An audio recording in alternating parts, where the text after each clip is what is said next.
Let's start things off with 1 through 4. Sam Darnold, Saquon, Barkley, Baker Mayfield, and Bradley Chubb. Interesting. I really don't know, and this is the interesting part. I don't know what's going to happen at number 1. I haven't said that in 4 or 5 years. I think it's going to be Sam Darnold, but if you think it's going to be Baker Mayfield, if you think it's going to be Josh Allen, I get it. The Browns have done a good job of hiding their intentions, not forecasting who they're going to take at number 1 overall. My gut says Darnold. The Vegas odds, by the way, say Sam Darnold. That's who I'll slot in at number 1.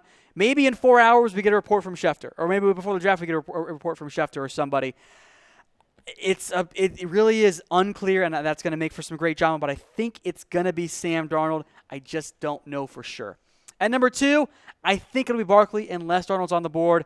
The Giants have made it kind of clear that I think that they love Barkley. I think it makes some sense. Not the route I would go, but that's what I think they'll do. I love Baker the Jets, both from an actual perspective and from what they're going to do perspective.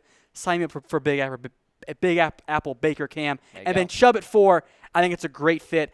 You always want edge guys. Helps the Browns win now, which, by the way, is what they want to do. No doubt. All right, let's go to the next 4. You've got Buffalo moving on up. They get Josh Allen, Quenton Nelson to the Colts, Derwin James to the Bucks, and Minkah to the Bears. Someone's coming up to 5. I think it's going to be Buffalo, and I think it's going to be Josh Allen. Now, I would prefer Josh Rosen, but I think the Bills like Josh Allen. I think they'll go get him, maybe even at 4 potentially. I think Buffalo ends up with Josh Allen this year.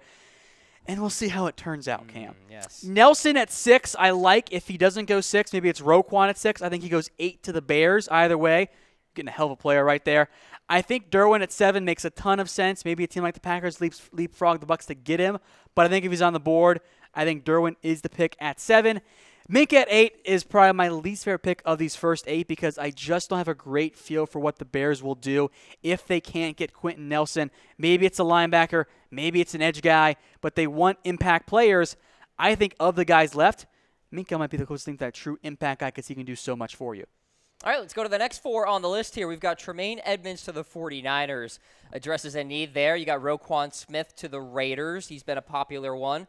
Josh Rosen goes to the Miami Dolphins, and then Denver at 12 because of that trade with the Bills, Denzel Ward. If Edmunds is on the board, I think he's going to be the pick for the Niners because they can make him into any linebacker, and they have a need at least one of them, depending on what happens with Reuben Foster. It may be multiple ones there. If Roquan's on the board, Oakland should sprint to the podium.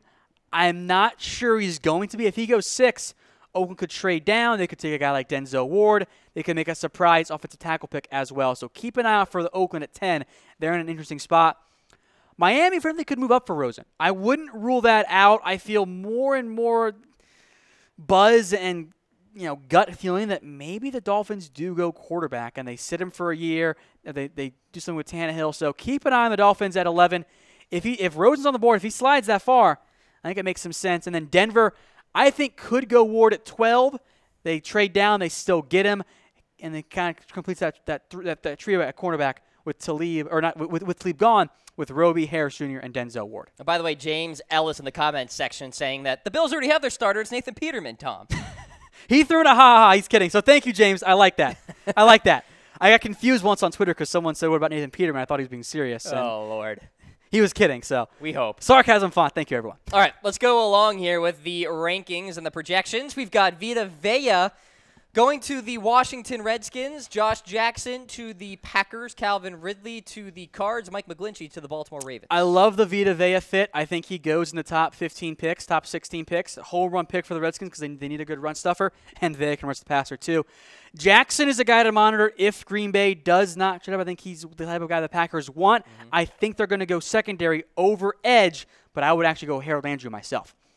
I'm not convinced on these next 2 picks. Ridley and McGlinchey, these are kind of toss-ups for me. Right. Maybe McGlinchey's not even there. Maybe the Cardinals go Lamar Jackson. But I like those. If this is the way the board breaks down, I could see that going down.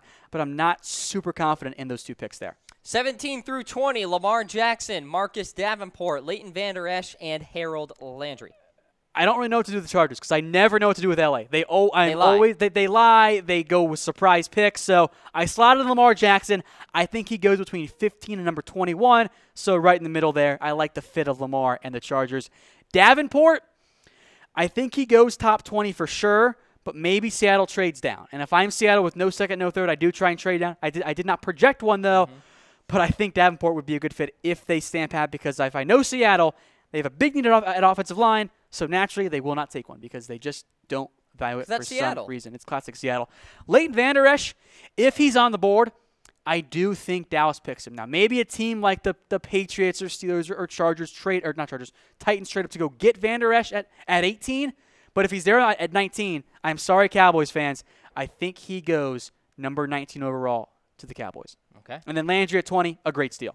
All right, let's go to 21 through 24. Frank Ragnow, center out of Arkansas, to the Bengals. Then you got Denver at 22 with that trade with the Bills. Will Hernandez, Rashawn Evans to the Patriots, DJ Moore, Carolina Panthers. Saw some comments about Ragnow. Well, there you go. I think the Bengals will take him. I feel for a mid-first-round pick, I feel kind of confident about that one, given how much craziness there always is in the NFL draft.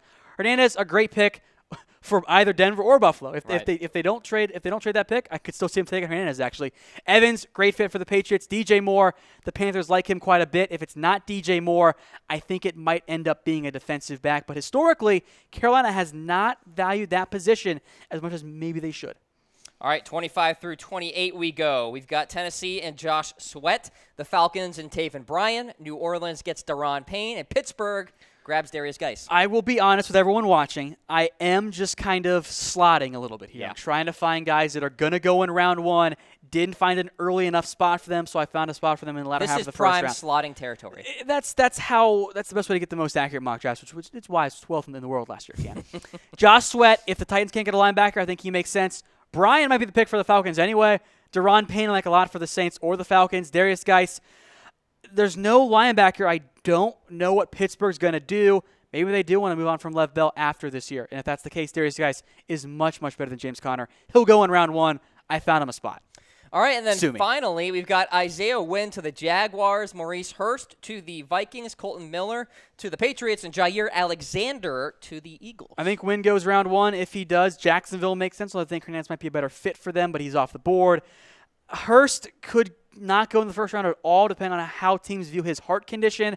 If he's not the pick, maybe it's Wynn, maybe it's James Daniels, who I wanted a spot for, by the way. Colton Miller, I think New England likes him quite a bit, maybe even at number 23 overall. I'm not as big a fan, but I think New England likes him. And Jair Alexander, I think, goes in round one. Maybe that's Philadelphia, but I found a spot for him. Also, shout out Cortland Sutton, Connor Williams, Justin Reed, James Daniels. Just missed. Guys that could go first round.